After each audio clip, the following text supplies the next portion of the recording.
जय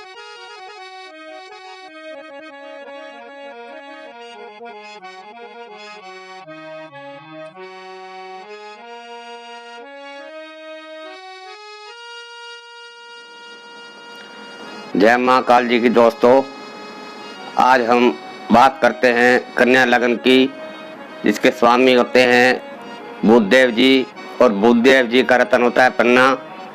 पन्ने के बारे में पहले भी मैं बता चुका हूँ, लेकिन कन्या लगन में पन्ने के साथ और कौन कौन सा रत्न धारण कर सकते हैं वो भी आज आपको बताने जा रहा हूँ। पहले आपको लगन में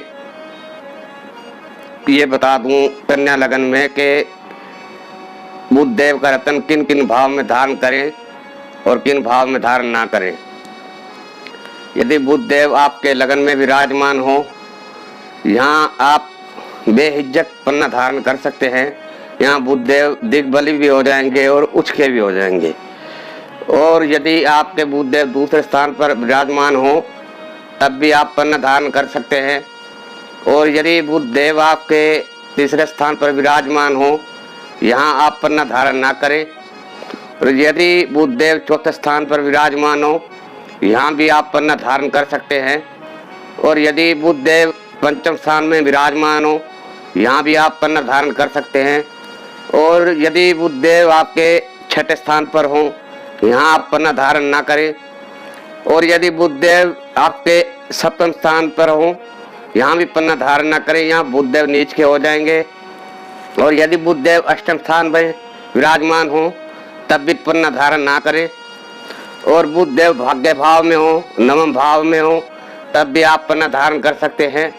और यदि बुद्धदेव आपके दसम भाव में विराजमान हो, तब भी आप पन्ना धारण कर सकते हैं।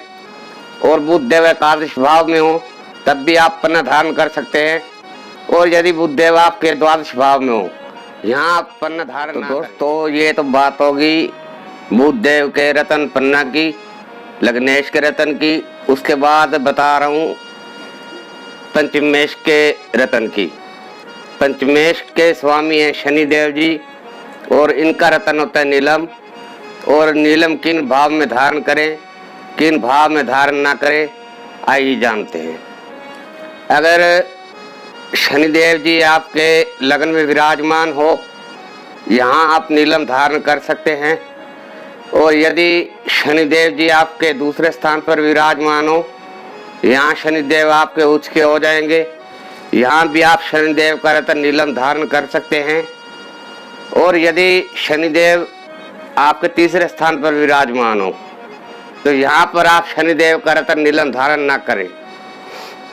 और आपके शनिदेव चौथे भाव में विराजमान हो, यहाँ भी आप शनिदेव जी का रतन नीलम धारण कर सकते हैं।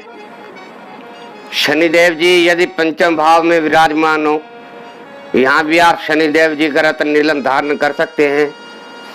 और यदि शनिदेव जी छठे भाव में विराजमान हो, यहाँ आप नीलम धारण ना करें।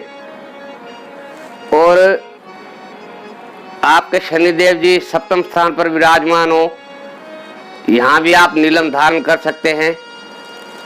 और शनिदेव यदि अष्टम स्थान पर हो, यहाँ शनिदेव नीच के हो जाएंगे, तो यहाँ शनिदेव जी का रतन धारण ना करें। और शनिदेव यदि नवम भाव में हो, भाग्य भाव में, तो यहाँ भी आप शनिदेव का रतन नीलम धारण कर सकते हैं। और शनिदेव जी यदि आपके दसम भाव में हो, यहाँ भी आप शनिदेव जी का रतन नीलम धारण कर सकते हैं। और शनिदेव जी यदि आपके एकादश भाव में विराजमान हो, यहाँ भी आप शनिदेव जी का रतन धारण कर सकते हैं। और शनिदेव जी यदि आपके द्वादश भाव में विराजमान हो, यहाँ आप रतन धारण ना करें, किसी भी ग्रह का रतन धारण ना करें। तो दोस्तों, अब बात करते हैं भाग्य भाव की। भाग्य भाव के स्वामी हैं शुक्रदेव जी, और शुक्रदेव जी का रतन होता है डायमंड। और डायमंड के ऊपर रतन होते हैं ओपल, जरकन, सफेद हकीक, सफेद पुखराज। जिस भी जातक का जैसा भी बजट हो, वो अपने अनुसार वो खरीद कर धारण कर सकता है। और किस किस भाव में शुक्र देव जी का रत्न धारण करें, किस भाव में धारण ना करें, वो आज मैं आपको बता देता हूँ। यदि शुक्र देव जी कन्या लगन में आपके लगन में हो, तब आप शुक्र देव जी का रत्न धारण ना करें। यहाँ शुक्र देव जी आपके नीच के हो जाएंगे। और यदि शुक्र देव जी दूसरे स्थान पर विराजमान हो, तो यहाँ आप शुक्र देव जी का रत्न धारण कर सकते हैं। और यदि शुक्र देव जी आपके तीसरे स्थान पर विराजमान हो, यहाँ भी शुक्र देव जी का रत्न ओपल या डायमंड धारण ना करें। और शुक्र देव जी यदि आपके चौथे स्थान पर विराजमान हो, तो यहाँ भी आप शुक्र देव जी का रत्न ओपल डायमंड धारण कर सकते हैं। और शुक्र देव जी यदि आपके पंचम स्थान में विराजमान हो, यहाँ भी आप शुक्र देव जी का रत्न धारण कर सकते हैं। और यदि शुक्र देव जी आपके छठे स्थान पर विराजमान हो, यहाँ आप शुक्र देव जी का कोई भी रत्न धारण ना करें। शुक्र देव जी आपके सप्तम स्थान में विराजमान हो, यहाँ आप शुक्र देव जी का रत्न धारण कर सकते हैं। यहाँ आपके शुक्र देव जी उच्च के हो जाएंगे। और शुक्र देव जी आपके अष्टम स्थान में विराजमान हो, यहाँ भी आप शुक्र देव जी का रत्न धारण ना करें। और यदि शुक्र देव जी आपके भाग्य भाव में ही विराजमान हो, यहाँ भी आप शुक्र देव जी का रत्न धारण कर सकते हैं।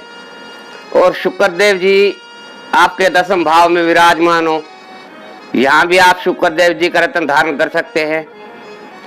और शुक्र देव जी आपके एकादश भाव में विराजमान हो, यहाँ भी आप शुक्र देव जी का रत्न धारण कर सकते हैं। और शुक्र देव जी यदि आपके द्वादश भाव में विराजमान हो, तो यहाँ पर आप शुक्र देव जी का रत्न धारण ना करें। दोस्तों, कन्या लगन में ये तो होगी त्रिकोण के रत्नों की बात। इसके अलावा एक रत्न और बताने जा रहा हूँ, जो कि चौथे भाव के स्वामी हैं गुरु और सप्तम भाव के स्वामी हैं, यानी दोनों ही स्थान केंद्र में मिले हैं। बहुत ही अच्छे स्थान हैं। तो कन्या लगन में गुरुदेव का रत्न पुखराज भी धारण किया जा सकता है गुरु की महादशा में। बहुत से विद्वान कन्या लगन में गुरु को मार्केश भी मानते हैं। सबका अपना अपना मत है, सबकी अपनी अपनी विद्या है। मगर मेरे अनुसार अगर कन्या लगन में गुरु की महादशा आपकी चालू होती है, तो आप गुरुदेव का रत्न पुखराज भी धारण कर सकते हैं और पन्ने के साथ धारण कर सकते हैं। और किन किन भाव में गुरु का रत्न धारण करें, किन भाव में धारण ना करें, उसके बारे में आज आपको बताता हूँ। इसके अलावा मिथुन लगन में भी गुरु के रत्न में आपको पहले बता चुका हूँ कि गुरु को केंद्राधिपति दोष भी लगता है मिथुन लगन में भी और कन्या लगन में भी। लेकिन वो लगता कहाँ कहाँ है, 3, 6, 8, 12 में, या फिर नीच के हो जाए। और उस स्थिति में आप गुरु का रत्न धारण ना करें।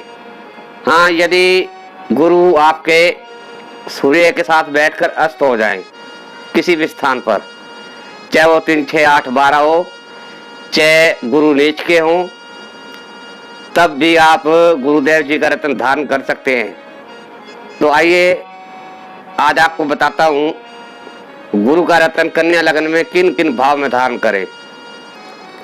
अगर आपके गुरुदेव लगन में विराजमान है, तो यहाँ आप गुरु का रत्न धारण कर सकते हैं।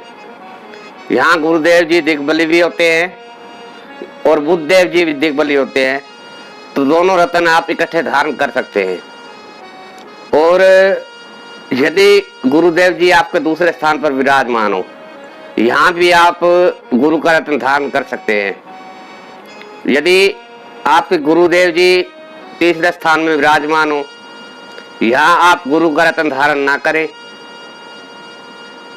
यहाँ गुरु को केंद्राधिपति दोष लग जाएगा। और यदि गुरुदेव चौथे स्थान में विराजमान हो, यानी अपनी ही मूल त्रिकोण राशि में, तो यहाँ भी आप गुरुदेव का रत्न धारण कर सकते हैं बेहिचक। और अब बात करते हैं पंचम स्थान की। यदि गुरुदेव आपके पंचम स्थान में विराजमान हो, यहाँ भी आप गुरुदेव जी का रत्न धारण कर सकते हैं।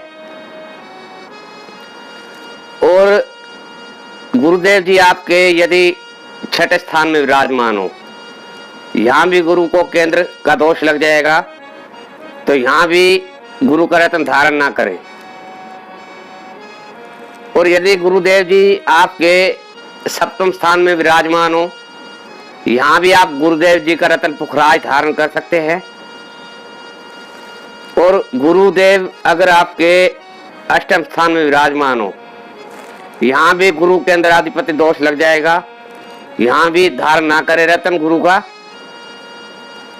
और यदि गुरुदेव जी आपके नवम स्थान में विराजमान हो, तो यहाँ भी आप गुरुदेव जी का रत्न धारण कर सकते हैं। और गुरुदेव जी आपके दसम भाव में विराजमान हो, यहाँ भी आप गुरुदेव जी का रत्न पुखराज धारण कर सकते हैं। और गुरुदेव जी एकादश भाव में विराजमान हो, यहाँ गुरुदेव जी आपके उच्च के हो जाएंगे, यहाँ आप गुरुदेव जी का रत्न पुखराज धारण कर सकते हैं।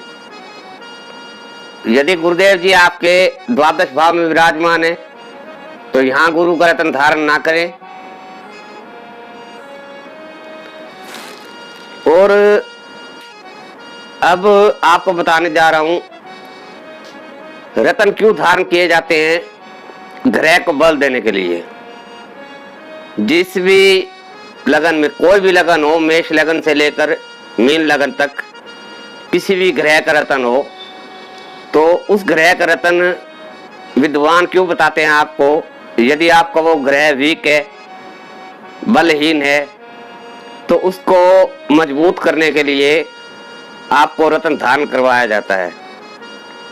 परंतु आप ये न समझे कि रत्न धारण करने से आपका ग्रह इतना बलवान हो जाएगा कि आपको हर तरह के मतलब फल प्राप्त होने लग जाएंगे। अब मान लो भाग्य की ही बात ले लो। यदि आप ये सोच में हैं कि भाग्य का रत्न आपने शुक्र देव जी का रत्न डायमंड धारण कर लिया है तो आपका भाग्य बदल जाएगा, ऐसा नहीं है। रत्न केवल सहायक होते हैं और ज्योतिष केवल आपको मार्ग दिखा सकता है, आपका भाग्य नहीं बदल सकता। ना ही रत्न आपका भाग्य बदल सकते हैं। ज्योतिष भी एक रास्ता दिखाता है और रत्न केवल आपको सहायक के रूप में पहनाए जाते हैं। जैसे कि शरीर में किसी प्रकार की कमजोरी आ जाती है तो उस हिसाब से उसको डॉक्टर टॉनिक देता है, तो रत्न भी एक टॉनिक का काम करते हैं।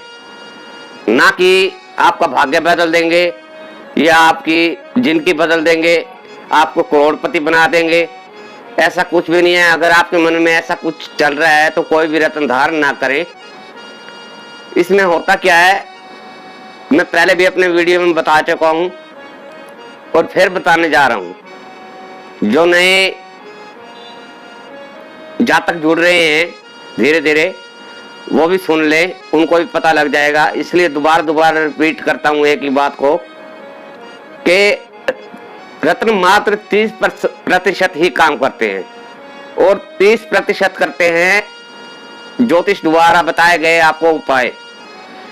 बाकी के 40% इंसान के खुद के किए हुए कर्म। इंसान कैसे कर्म करता है, कैसे उसने कर रखे हैं, आगे कैसे करेगा, वो उस पर निर्भर करता है। ऐसा नहीं है कि आपने रत्न डाल लिया और जो मर्जी करते रहो तो उससे आपको कोई फर्क नहीं पड़ेगा, क्योंकि आपने तो रत्न धारण कर रखे हैं, आपको कोई ग्रह कुछ खराब करेगा ही नहीं। तो ये धारणा आपकी गलत है। तो दोस्तों, वीडियो को ज्यादा लंबा ना करते हुए आपको एक बात और बता दूं जो हर बार फिर रिपीट करनी पड़ती है मुझे। वो कारण इसलिए है कि कोई भी इंसान को नुकसान ना हो। मेरे द्वारा चार्ट में जो भी रत्न बताए गए हैं उसके अनुसार अपनी कुंडली खोलकर कोई भी रत्न धारण ना करें। किसी अच्छे विद्वान को अपनी कुंडली दिखाकर उसका विश्लेषण करवाकर तब ही किसी रत्न का या जो भी उपाय वो विद्वान बताए या जो भी रत्न वो विद्वान बताए तब ही उस रत्न को पहनने का निर्णय ले। जय मां काल जी की।